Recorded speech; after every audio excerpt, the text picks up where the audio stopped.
وختو چې پیرا پښتونخوا وطن او بیا خاص کر د میشه علاقه د ډیر وخت نه د پریشانۍ سره مخامخ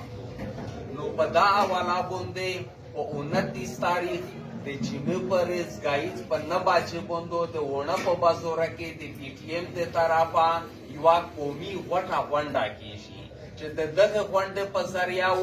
میش د حکومت نه مطالبه کی چې په علاقه کې کیمه بدامني شوي دو کیمه غلې شوي دي د تورې شیشې په ګاډي یو بیار وتلی دي پابندي نشته په د پولیس نظام د نه هونه کې برابر دی پیرا وزیرستان ته نه دی رسیدلی او د ډېرې مطالبې باوجود په وزیرستان کې د ویسا پوره عدالتي نظام نشته چې د یک د واجه نه خلک ډېر د پریشانۍ سره مخامخ دي نو میشو د ریاست نه هغه مطالبه کی چې د نور پاکستان غوندې د میش کې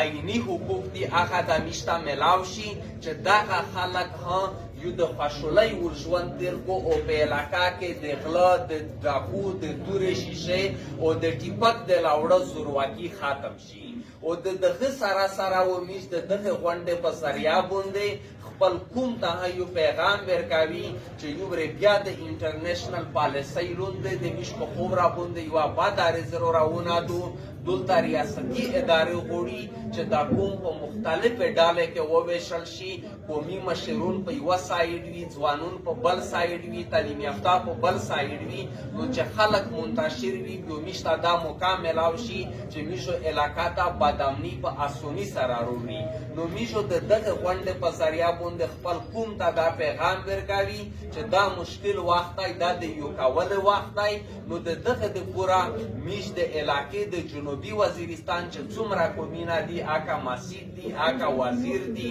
اکا سلیمان خیل دي اکا دمتونی دي اکا د هر سوچ د هر فکر ول خلق دي کا قومي مشرون دي کا علما دي کا سیاسي تنظیمونه دي کا ډاکټرون دي کا تاجر یونین دی کا وکالا یونین دی د دغه د ټول نامیش مطالبه کی چې په 29 تاریخ د جمعې پر ورځ په 9 بجې ګایز د ونه بازار ته راشئ چې خپل خوبره خپل وطن او خپل خلک مزید میش د هر رنګ پریشانۍ نه وسوتي او میش د دنیا د سیولونه خلک غوندې یو سیول وخت تیر کی ډېره مننه